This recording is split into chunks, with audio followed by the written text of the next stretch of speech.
Good morning, Arise Lifers. Shout out to Sabrina. I think I first heard that from you. I love that term, although it makes it sound like we're doing a life sentence. So I don't know about that. But anyway, happy Wednesday. I've really been enjoying this conversation we've been having around relationships. And, somebody probably told me this years ago. But when there is a problem in relationship, the very root, that what caused it is oftentimes neither here nor there. Hey there, Dan.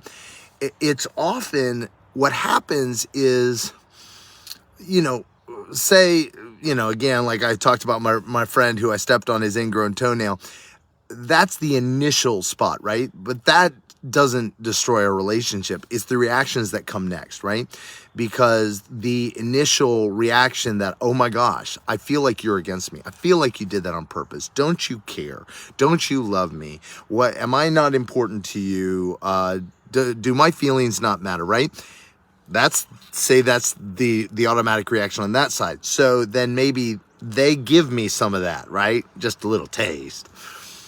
And then, oh my gosh, I cannot believe you would think that about me. What? Do you not trust me? Do you not see that I'm for you, that I like you, that I would never do that? Why would you think I would do that on purpose, right? So all of that is just the initial, right? And it can be anything, right? I mean, it could be just coming downstairs groggy and not giving the right reaction. Good morning, Donovan. But here is the big, real issue. Is the result is disconnection. Why is that important? Because relationship is connection. And so the minute disconnection shows up, there's a problem. Why? Because nothing else, like it doesn't matter what we do from this point on, if there's not connection, everything we're doing is just going to be like, bouncing balls at a wall. Because the problem is not what was done. The problem isn't even what was said. The problem is disconnection. And so when we realize disconnection is the problem and we share this problem, guess what?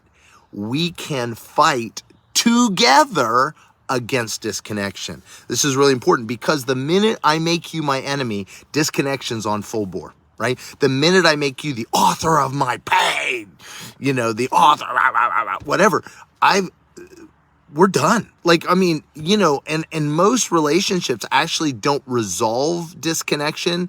They just kind of sort of drift back together in a different place and don't deal with the issue over there. Hey there, Myrna.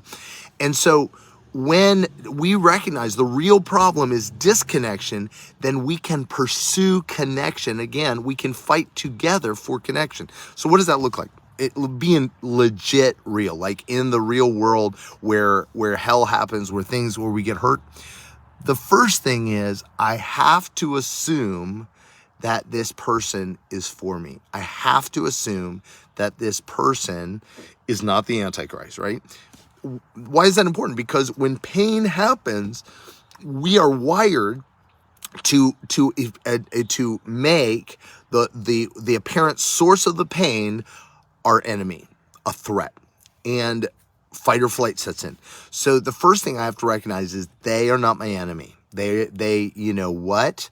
No matter, I mean, listen, I've said this before, 99% of all hurt that happens in a relationship initially is the result of just stuff in life. It's not intentional. It's accidental. They were sick. They were feeling, they stumbled, whatever. It was not intentional. This is so important. Now, if we declare it's intentional, suddenly things start to become intentional. But if we can catch it right at the beginning and say, no. I'm believing the best. I believe you're for me. You chose me. You want to be with me. You want to be my friend. You want to be my partner. You want to be my lover. Whatever it is, in that point, we actually have options. And so when we say so the first thing is to recognize that disconnection is what we're going after, and we both have that common problem, and we're fighting against disconnection. The second thing is is recognizing and believing and choosing to believe. By the way, belief isn't feeling, it's a choice that determines my actions. So I'm choosing to believe you're for me, so that immediately takes a lot of options off the table, right? If you're for me, then I don't have to attack you. If you're for me, then I don't have to, throw up walls. If you are for me and not against me, then then I've got a whole different set of options. Hey there, Joe, come on. Hey, Donovan. Yeah. Oh, I'm so glad. Well, so when that happens, so the minute I declare you are not my enemy, I lose 95% of our normal options in fighting in relationships. And now I can focus on, okay, God, what do I need to do on my side to reconnect? So imagine if I'm on one side and you're on the other side, in the middle is connection. So this is really important. I can't connect to you. I can connect to our connection, but you can choose not to connect. So you can't connect to someone against their will. Do you see how that's violating? And sometimes this happens for some of us who we're not okay with people not being okay with us. We'll be like, no, you have to forgive me. We have to get back together. No, I don't climb over the wall and I don't drag you to connection. Hey there, Elliot. Hey there, Ryan. I don't drag you to connection. What I do is I choose to come out to connection. And what this looks like is the Lord always shows me this picture. In relationship, there is a line down the middle of the table between you and me. Halfway down, halfway across. My job is to come up to the line. That's connection. You get to choose if you come up to the line or not. I'm choosing to come up to the line. I'm choosing to believe the best about you. I'm choosing to be for you. I'm choosing to call out the gold. I'm choosing to be your advocate, to be your friend. You don't have to choose that. And that's a really vulnerable place to be, isn't it? But something happens there when we do that. We are aligning our hearts with the heart of the Father. We're aligning our hearts with He who is good, who is loving, who is for. And it's brave, isn't it? Yeah, maybe it's risky, but it's brave. And listen, when we do that, we step into the flow of His love and life, and He steps in to war with us. And so in this moment, so backing it up, right? The first thing is disconnection is the problem. And we both have that problem. Second thing is choosing to believe you're not my enemy, and choosing to believe the best, and choosing to believe that at root, this was not intentional, right? The enemy will provide you all kind of, what they meant this, and there may be a portion of which that's true, but the reality is they're in a relationship with you. They're not living their life to make your life hell.